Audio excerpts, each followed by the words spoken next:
English for specific purposes has become an interesting topic for over decades in English education field.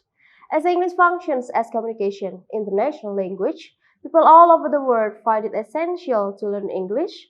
Moreover, learning English to support their study or career. Here, English for specific purposes takes place.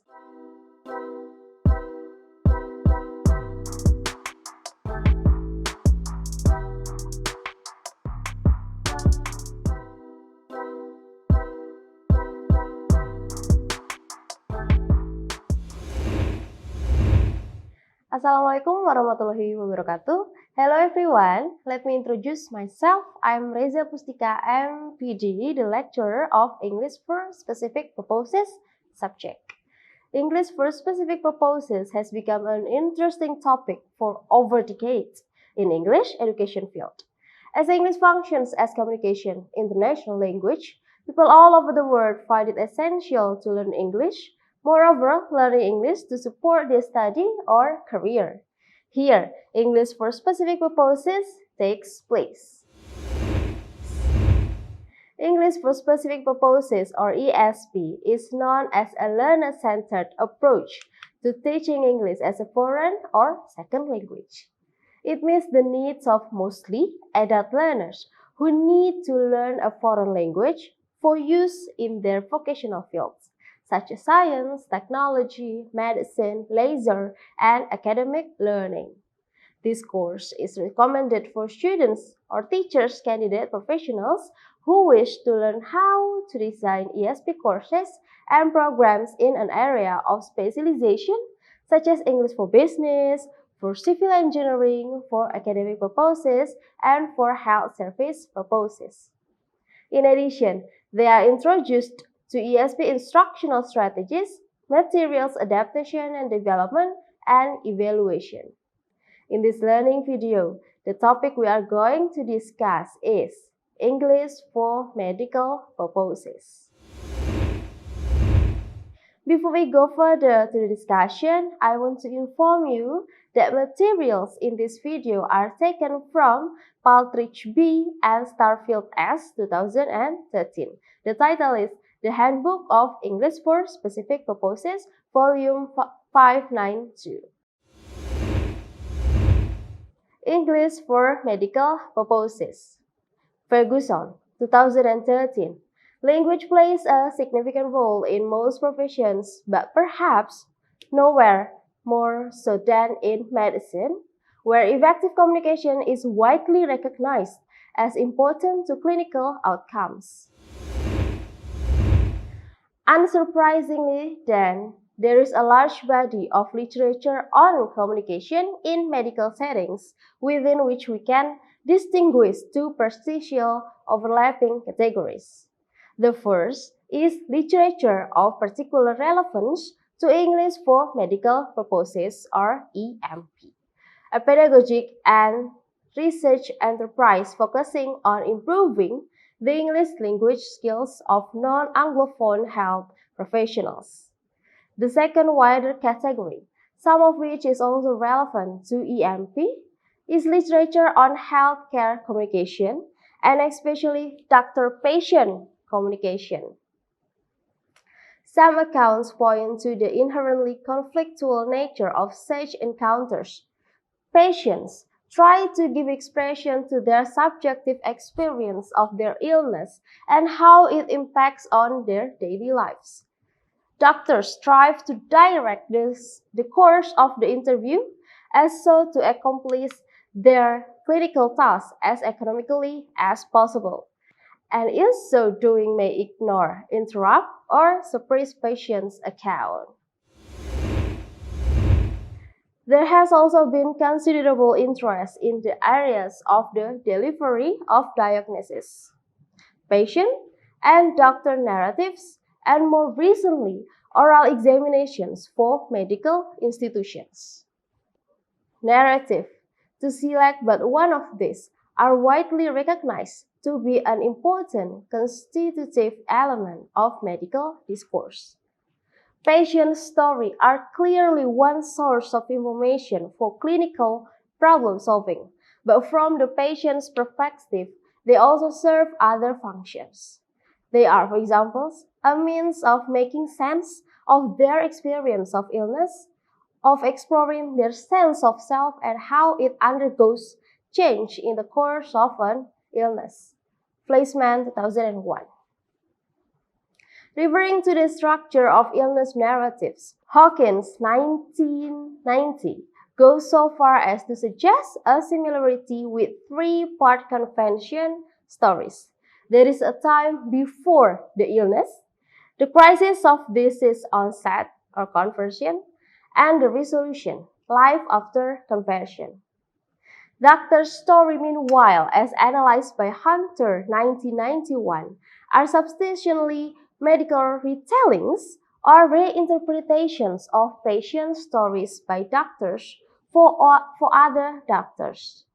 This may take the form of case reports, case conference presentations, or medical chart entries, but in all cases, patients' narrative of illness tend to be recast using the language of medicine into cases of disease. That is, patients become objectified cases with their subjective experiences stripped away. This producing what Hunter 1991 refers to as the incommensurability of doctor and patient narrative. Amongst other more specialized but hardly esoteric topics of interest in the medical and linguistics literature are the uses of euphemism and metaphor. The euphemism is widely used by both doctors and patients to evade direct reference to distressing, embarrassing, or taboo subjects, death and dying, taboo body parts, bodily emissions, for example. Metaphors, meanwhile, are a possessive feature of medical discourse as they are in other fields. Particularly common is the medicine is war metaphor, in which disease features as the enemy, doctors as fighter, and the technologies as weapons, and the body is a machine. Metaphor, where body parts have mechanical functions and counterparts. Van Tongeren, 1997, views metaphors in medicine as having three main functions: a catheteristic functions to fill vocabulary gaps, a didactic functions to explain the novel or unfamiliar by reference to the familiar, and the theory constitutive functions to explore novel, little understood phenomenon for which there are no well-established terms. Didactic metaphors are, of course, particularly common in doctor-patient encounters when doctors seek to explain pathologies and treatments to patients. The following linguistic features are claimed to index tacit values and epistemological assumptions. Depersonalization, which is more than just the use of impersonal vocabulary, but includes what Anspach 1988 refers to as the separation of biological processes from the individual, as exemplified below. The patient is a 21-year-old gravida 3, blah blah blah, black female, 32-week gestation by her dates. She states that blah blah blah. Omission of the agent through the use of agentless passives or existential. Their construction, which can take on particular significances if the procedure turns out to be problematic or controversial. The use of technology as agent, for example, follow-up CT scan showed blah blah blah. The use of reporting verbs. Patients are typically assigned non-effective predicators, for example, state, claim, report, deny, and so on. And doctor-effective ones, note, observe, record, find, and so on. In the Middle Ages, Latin had been the lingua franca of Western medicine, with medical learning sustained by the Latin translation of Greek and Arabic texts. David Simon, 2006. From the 17th century onward, one sees an increased use of national languages, German, English, and French, in medical texts, and by the early 20th century, English had emerged as one of several international languages of medical science, the others being German and French. This dominance may be convenient for transitional medical communication, but also had drawback. One, felt particularly keenly in Scandinavia is the inroads made by English in medicine and science more generally may precipitate a gradual loss of specialized research and lexis from national languages.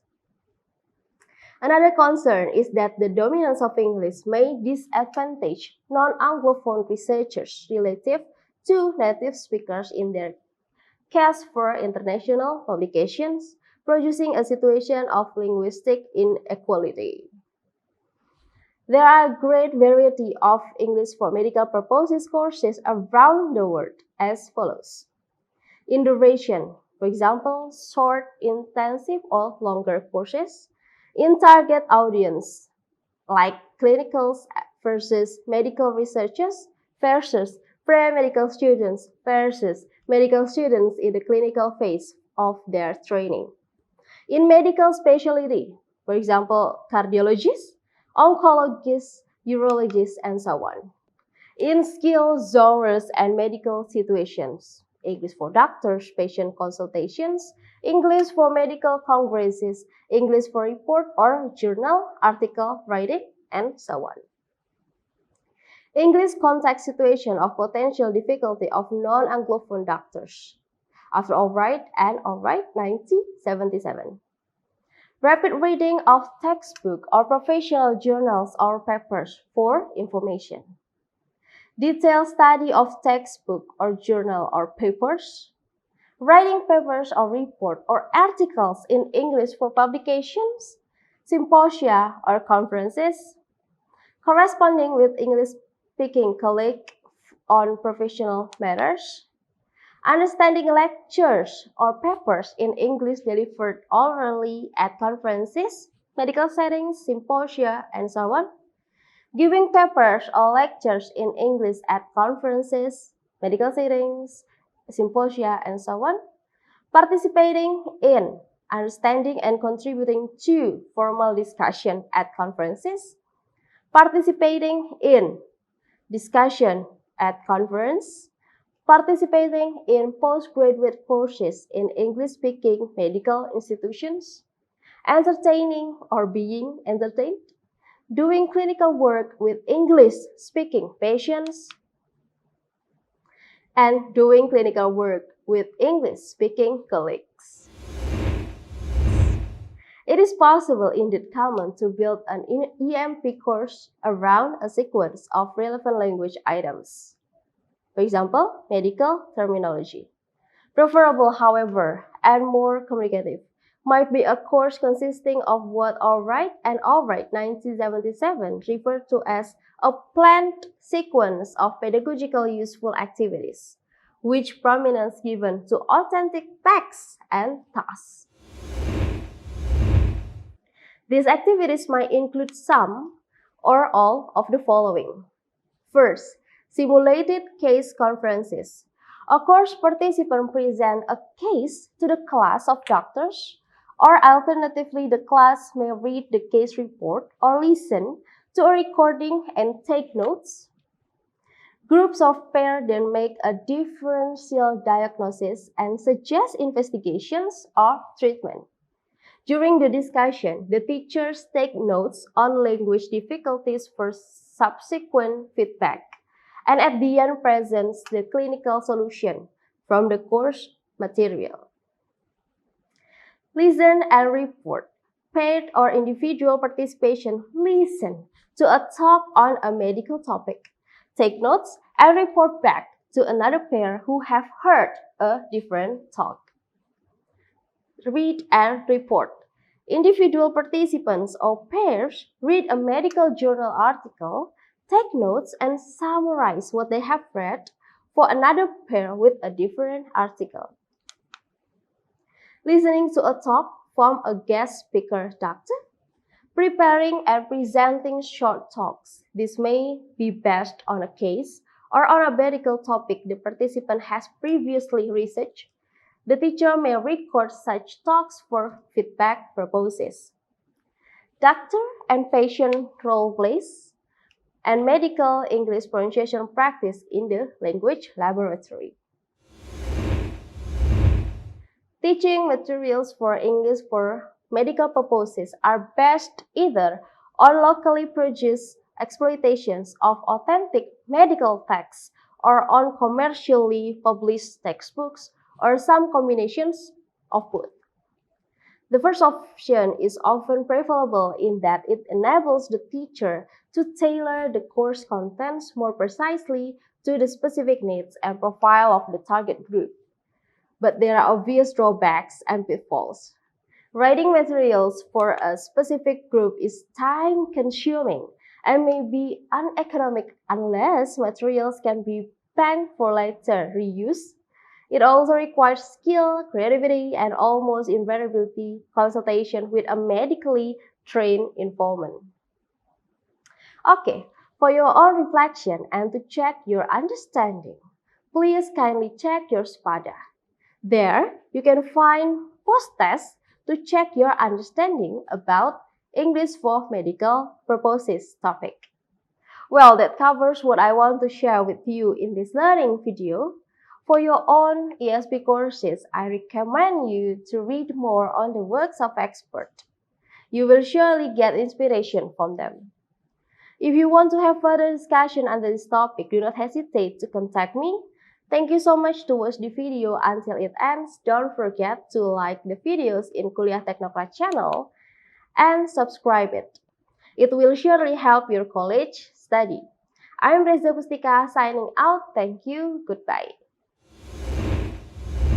Terima kasih sudah menyaksikan video pembelajaran ini. Jangan lupa like, komen dan subscribe, serta nyalakan tanda loncengnya agar kalian tidak ketinggalan informasi update lainnya.